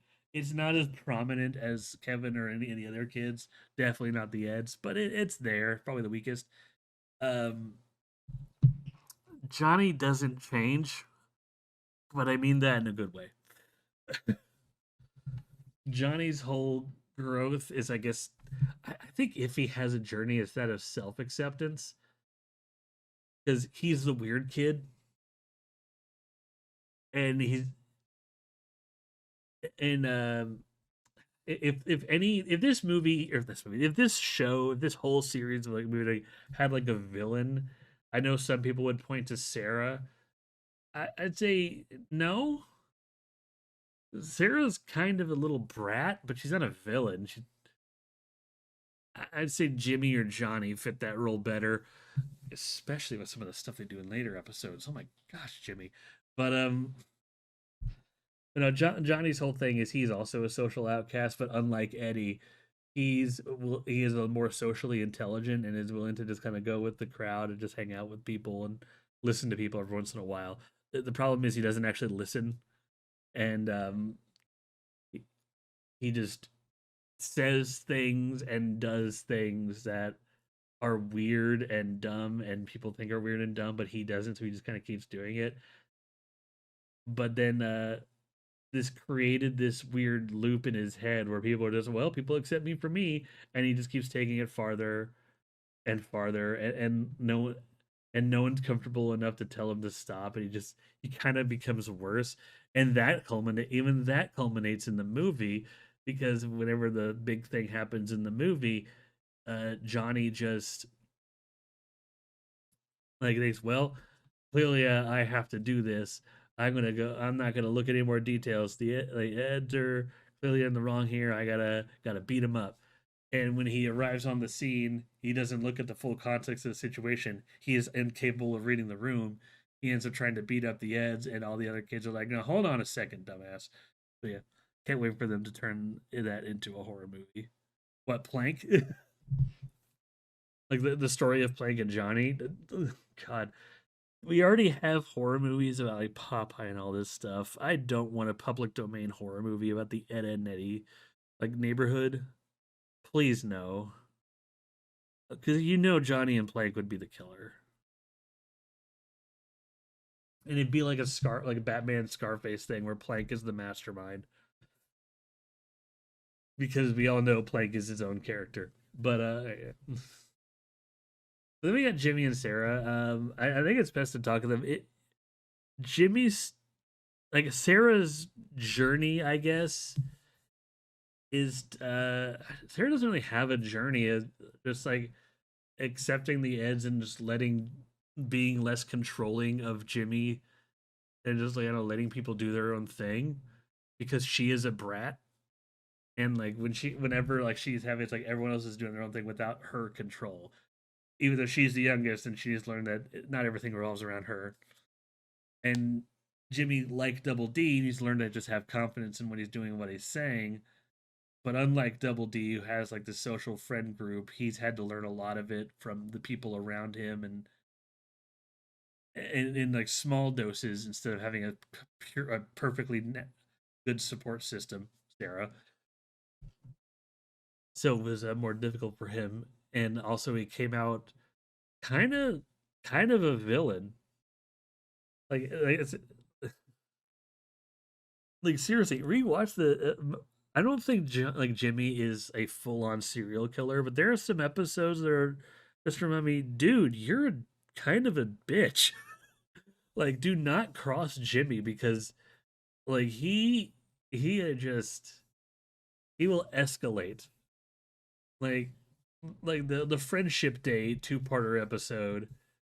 Basically the Eds do one small prank on Jimmy. Everyone else just laughs along with them and actually makes it worse. But Jimmy decides, nope, these people need to be punished, and just does this super elaborate scheme to basically turn the entire neighborhood against them and trap the Eds with the cankers and basically leave them battered and bruised. It is horrific what this kid does without like realizing just other people do, and like just letting other people slide. He's a very vindictive little bastard. Like He has the potential for great good and great care, shown in the episodes after that. But if you cross him, he is just immediately pointed and vindictive. Like he little turd has it in him. He got that from Sarah. But, and then yeah, he is. He's a little sociopath. Like that's why like I'm happy in the later seasons he's clearly like hanging out with other kids more, and because he's still in the developmental stage, I like to assume that that they all grew up. And I'm gonna actually, I'm gonna do this. I know everyone likes to paint a picture of what everyone is like in like older, like whatnot. And there's even a show about that. I'm gonna kind of give my 2 cents on what I think happened after the movie for the Eds and the cul-de-sac. Just kind of my thoughts, but I think Jimmy got better.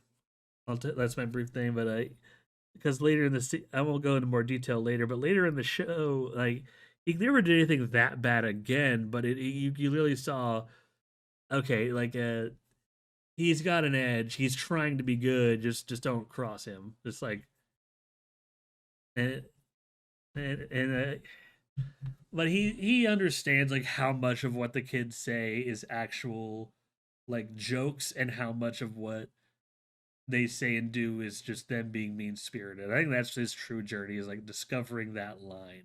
And honestly, like Kevin is a great vehicle for that because he spends a lot of time with kids. But yeah, the last one to talk about is a lot of people's favorite character, the son of a shepherd, Rolf, the uh, the foreign exchange student who lives in the cul-de-sac from a foreign country and just has his whole thing is culture shock. This backyard is a farm. You know, he raises all these animals. He is like absurdly stronger than everyone except maybe Ed. I'm not sure.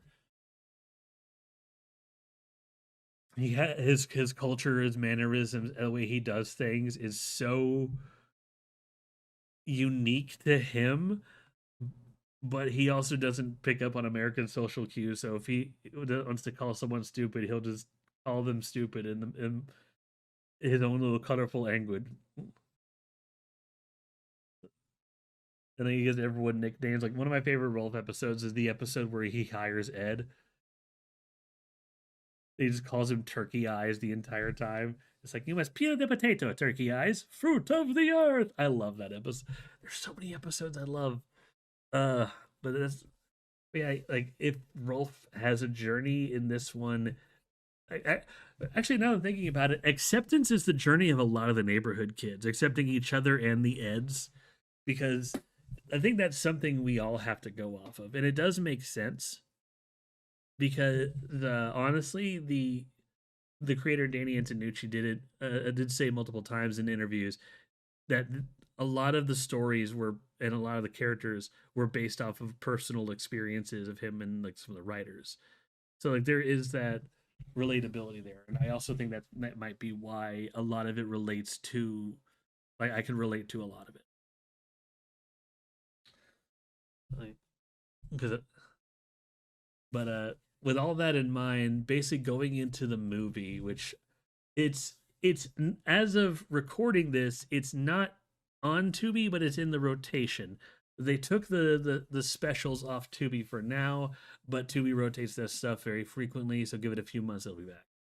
Um, but in the movie, it's the whole thing starts in like the aftermath of some big scam, and just all the kids are just after the Eds. They're trying to get out of the neighborhood. They clearly fucked up somehow. At least they think they fucked up in the worst way. They're trying to get out, and eventually they decide to just go see and stay. Like they just need to flee, and eventually decide they need to, maybe they can stay with Eddie's brother, who could just house them for a while all this blows over. But they don't know where Eddie's brother is. So they just basically go on an adventure to leave the cul-de-sac and go see Eddie's brother. The entire time, all the neighbor kids are tailing them, and the Eds just go on this grand adventure. Like I say, grand. They basically go along a river. They run to like an abandoned joke factory. All these places end up. They stumble into Eddie's brother. I'm just gonna say it. But when they get there, the why it had to be Eddie's brother is they mention Eddie's brother multiple times in the previous seasons as this glowing character, but there's like these subtle clues that Eddie's brother may not be that hot. Like everything that whenever like it left Eddie a map or left Eddie something or just they had a message for him, it usually turned out to be a prank or just something that would just cause Eddie harm. And and the only reason people have these good thoughts of his Eddie's brother is because of stories Eddie told. Like again, all those hints are just throughout the entire show. But then we learned that Eddie's brother is kind of a piece of shit. And as soon as and the Eds arrive at Eddie's brother's place around the same time as most of the kids, even the Cankers, and which I should mention the Cankers.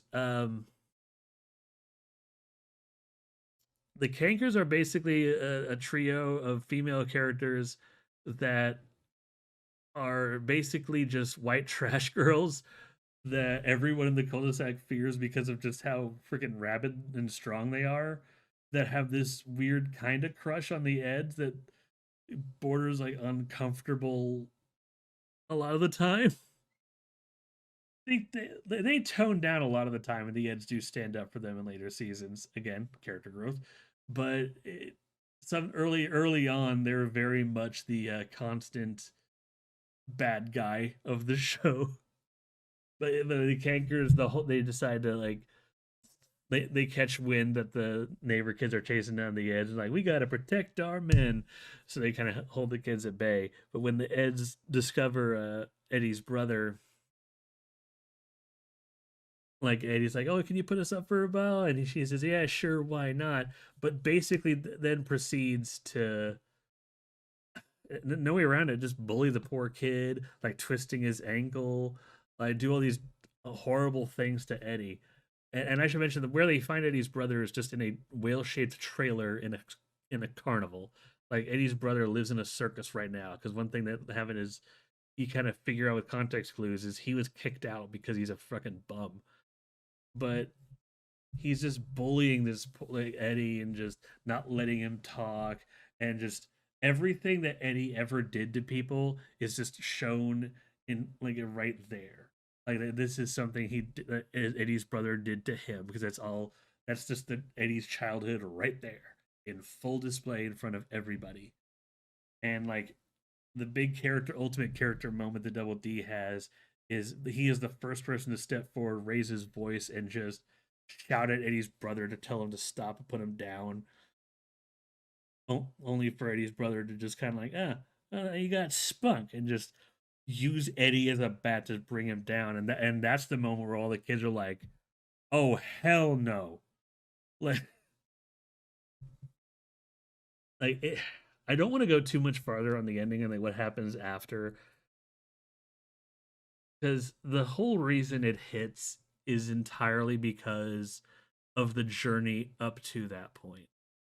The Ed and Eddie movie, it works on so many levels because it is the culmination of a journey. It ultimately leads with the acceptance of all the neighborhood kids and just the status quo moving forward. I don't say like what happens to Eddie's brother exactly, but the final shot is like after the kids kind of realize everything for the first time. There's this wonderful moment where Eddie's just lying there. And and why I think this scene works so well, it's like the other kids are like right behind him. They're clearly around him. They're in earshot. They're gonna hear everything he says. But the focus is just on Eddie and Double D because early on in the movie, they almost kind of ruined their friendship because there's Eddie was treating everything as a joke and just kind of panicking and just kind of lying in his way through everything like he always does. And he almost drove off his one friend.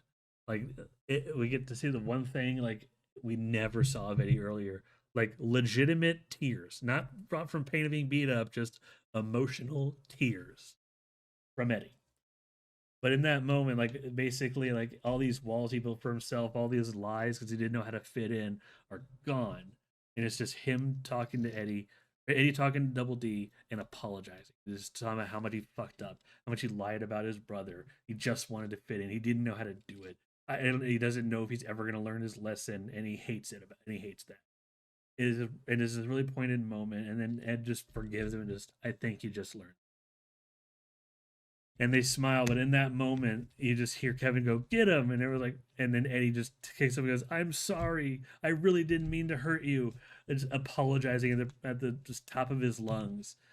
And the kids just basically hold him up and just, "Hey, let's come on, man, let's go get some jawbreak." Because like for the first time in the entire show's run, all those kids they got to see Eddie, like not the social pariah that built Walter on himself and tried to scam them out of their quarters, but the kid with a shitty childhood who tried to fit in the only way he knew how. And from that point on, like I do think Eddie learned the lesson. Like there's currently it's on YouTube now. It's only a few episodes in. It's this fan project called Peach Creek that has a lot of traction about the future of the Eds. I'm 50-50 on it because one of the angles it takes that I don't think I agree with is Eddie and Ed in their state in the future and like when they're in high school. First off, Double D is just thinking about their future and encouraging Eddie and Ed to do the same. Um, Senior year, Eddie is like basically working at a fast food place with Johnny, and he's probably going to end up going to community college, to his chagrin. But they don't really take everything seriously, and Ed's getting kicked out for like poor grades and poor everything, and his parents just kind of gave up on him. Which, okay, on one hand, I think that could happen because if you watch the show, Ed's parents suck. There's a reason Sarah's a brat. I mean, Ed's parents basically lock him in a basement, and to ground him, they basically just remove the stairs and seal the window. Like some fucking Harry Potter type shit for this poor kid. Like, I wouldn't be surprised if half of the reason he is so cowardly and just and so much of a dunce is just fucking trauma, and the only reason he's able to just be any amount of stability is because of him being with his friends. But I don't necessarily agree with Eddie being so blasé and not worried about the future and just being the same greedy dude just doing scams that no one wants to do with. I don't really agree with that, and I don't agree that Ed wouldn't try because another thing they show with Ed is he has a creative streak. Like a lot of the time, whenever you see a scam by the Eds and you see like a picture, Ed drew it. So I think knowing Double D and Jimmy, like Jimmy at his best, I I really feel like they would nurture that side of him and push him to go to art school. Like, and I don't think like I think his parents are shitty would be like against it, but like, eh, I don't know. It's just I think they would be like, I think they would basically just try to like get him a dorm just to get him out of the house. Like, if there was like a future season of Ed, Ed and Eddie or something within like in college or something, I think the legitimate stance would be maybe an episode where like Double D was helping Ed get cleaned up and not be a stinky child with literal fungus growing in his bathroom. But just to prove to his parents he could take care of himself. Because over time, you kind of Ed kind of learns to do that. Like I think Ed is very cognizant of what's socially acceptable after working with Rolf and hanging out with Double D, and even like learning a few things from Eddie and whatnot. I think I don't. He's still Ed, but like I feel like in a few years' time, he would still be a slob, but he would at least understand how to dress himself and do the basics. You know, just imagine just like an like Ed with the like holding a bunch of art supplies and with a gravy stain on his shirt. That's what I imagine in Ed's future. He wouldn't do well in like art history or the social aspect, but as far as the actual designing himself, he would thrive. That's what I see with Ed. Uh, with Double D, straight up, I think he would become a an entomologist. I know some people say it'd be like a doctor. It's like he does a lot of stuff with insects and is fascinated by germs and insects. But every time diseases enter the picture, he gets squeamish and gets fooled easily. I don't know. I see him maybe as a doctor, more likely an entomologist. I think he would just pursue that directly. So he wouldn't be going directly to college with any of the Eds, but they would be close friends. That's like probably the easiest one to see. Just Double D going to college nearby, staying with his parents, and then going to see Ed just to and Eddy. Which I should mention that I know a lot of people in a realistic world, like we have friends in our childhood we lose track of. I think the Eds are going to be friends at the very least through high school and college. Like when you get see where they are at the end of the show, they like that is like a near unbreakable bond. Those are some of the closest friends in TV. But like as for Eddy, okay, immediately after the events of the movie, I know some people posited that Eddy would be someone who like he would just like some people say that he would just stop scamming altogether happily ever after, and some people saying he immediately fell back to his old ways. I think one is way too hopeful and one is way too nihilistic. I think he would still do scams, but I don't know if he would call them scams. Like there's some episodes where he did some little ventures that everyone liked because they were very minimal, or then he actually cared about like just getting a legitimate thing to get his money. I think there's gonna be more episodes like that. Like there's an early episode where they just try to do a river cruise, where it's basically just like a giant inflatable, and they just basically do a trek around the river. And Double D plays music. They all just shoot the shit, have juice, and like honestly, if the cankers didn't interfere, that's like one of the scams that would have been gone perfectly without a hitch. And I could see them doing like little things like that, like hey, let's sell lemonade, the thing, like loop around this. Well, we're in high school now, like I don't remember like shit I did in high school. Let's sell pizzas, like something. Like I see him doing like more stuff with the kids that they would want and being like legitimate about that because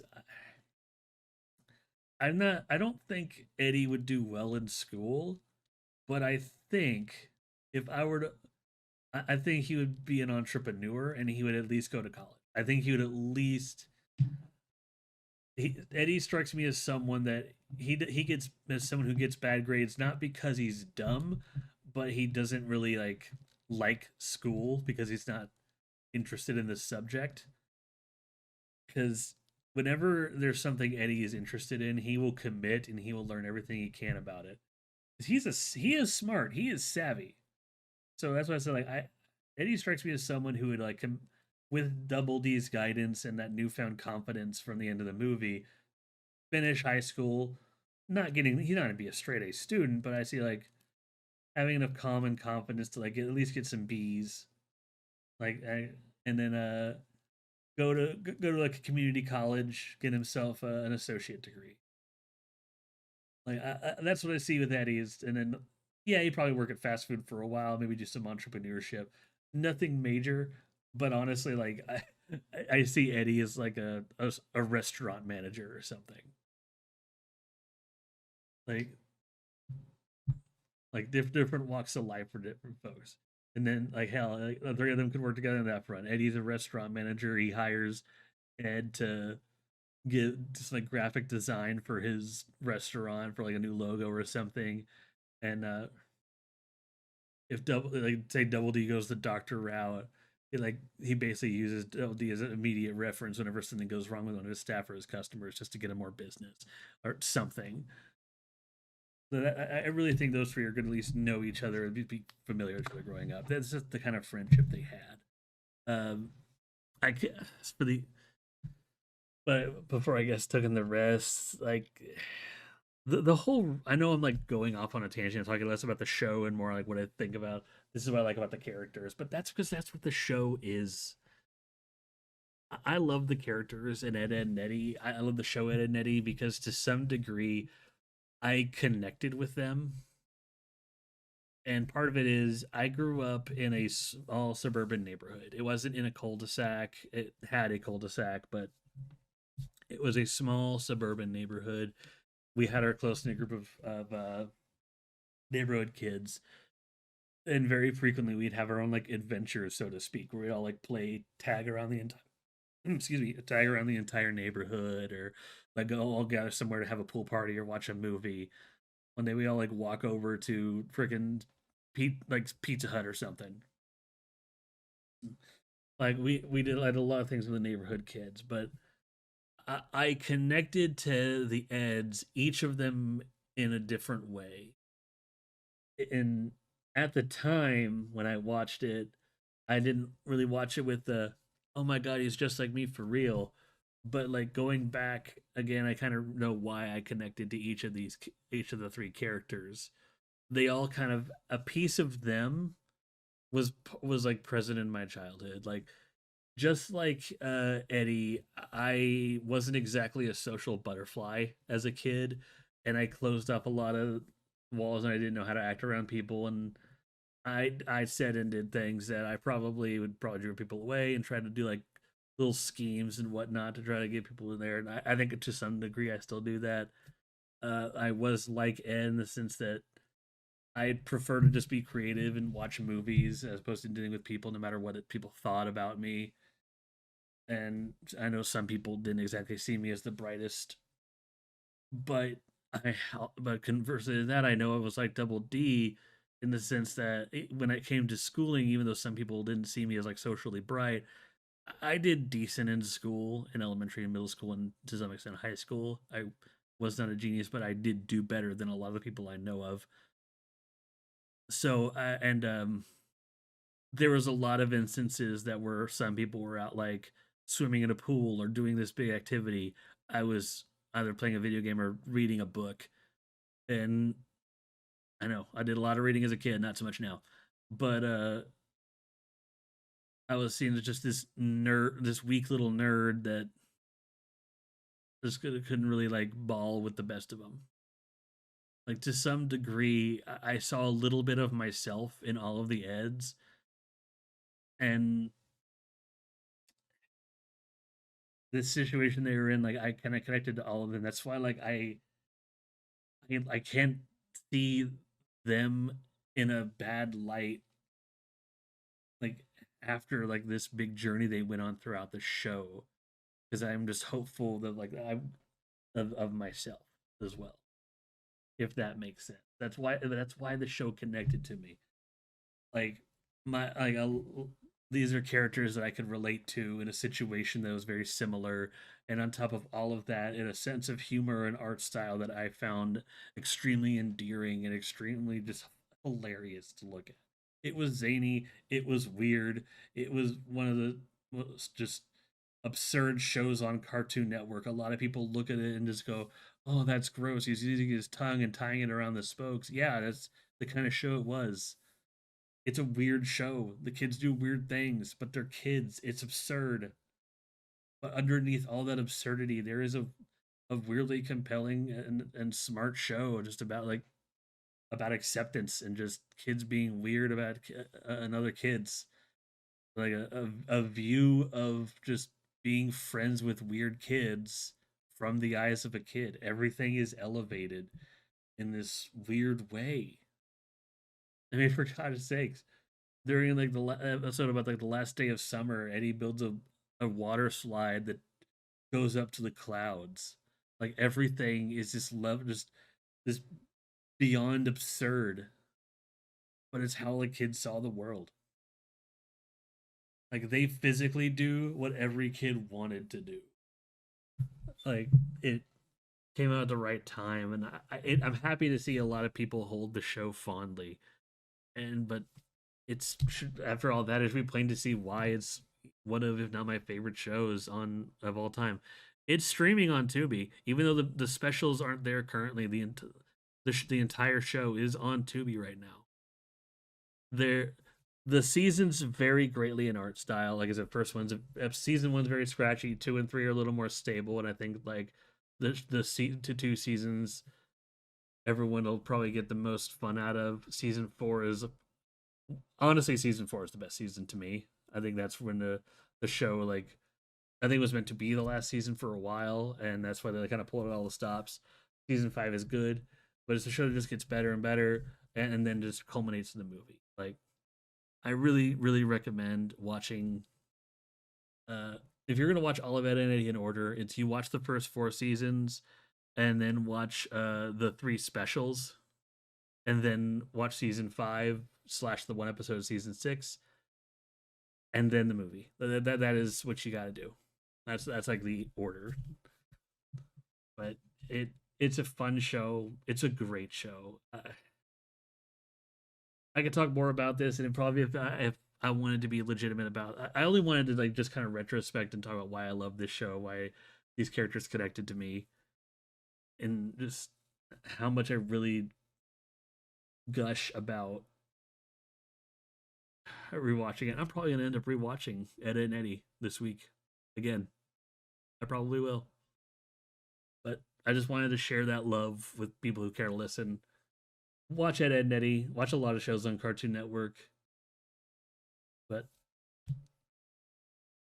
like the the point of the show that is honestly done in this stupid song they sing in the finale of the movie in one of the episodes. It's the friendship song. When you stub your toe and it hurts, you know, friends are there to find you. Like it's a show about friendship in the most absurd, out and off the wall way possible. About a group of kids in the cul-de-sac learning just all these different extreme personalities, learning to become a close friend group. Like mirroring some of the person like live experiences of its creators. That's the show, and I think it's funny. It's heartfelt at times. It's a really well written, really good show. If you're fine with the absurd, I'll say it again. Watch Ed and Eddy. In a sea of just absurdity and just action packed stuff like Powerpuff Girls and Samurai Jack, in a sea of horror of like Courage the Cowardly Dog, we have a child friendly sitcom. Like it's one way to put it. It's an absurd children's sitcom. Yeah, I'll leave it there before we get to our finale. Watch Ed and Nettie, and I'm gonna see if I can put some when I put everything down below, with the trailers and whatnot. I'm gonna try to put some of the shorts and like some of the groovies from Ed and Nettie or any of the specials, just to kind of give you a glimpse of what the show's like and why. It is a great show, but with that, it's time we kind of start everything going. Get into my closing thoughts. Starting with, of course, the wheel. Oh, that's not what I wanted to see. That's that wrong button to press. But that's how distracted I am. I'm just like thinking about identity. But yeah, now we have the wheel. Yes, yes. All right.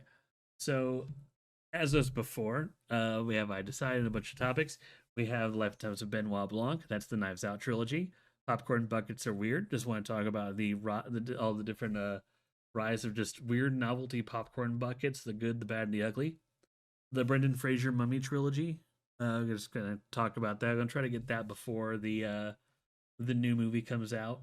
It's still in production, so we got time. Dream movie crossover. I explained this last time. I'm gonna try to get one or two guests on there. The whole premise is we think of a movie crossover that hasn't happened, but one that we think, given lore of the series and just production ownership and everything, that feasibly could happen, and why it should happen. Like that's like our dream movie crossover. A truly never-ending story, basically just the never-ending story movies as they get progressively worse. A kick-ass pair that replaced Ed and Eddie. This is basically just about the two kick-ass movies, Kick-Ass and Kick-Ass 2. That's it, just a kick-ass pair. And then the Dark Knight trilogy, Christopher Nolan movies. I don't feel I need to justify that. Two of the like two of the best superhero movies and Dark Knight Returns. But no, I get it, it's fine. It's a good movie. It's just not as good as the other two. But no, like and of course I decide if it lands on there, I get free reign. So without further ado, let us spin that wheel.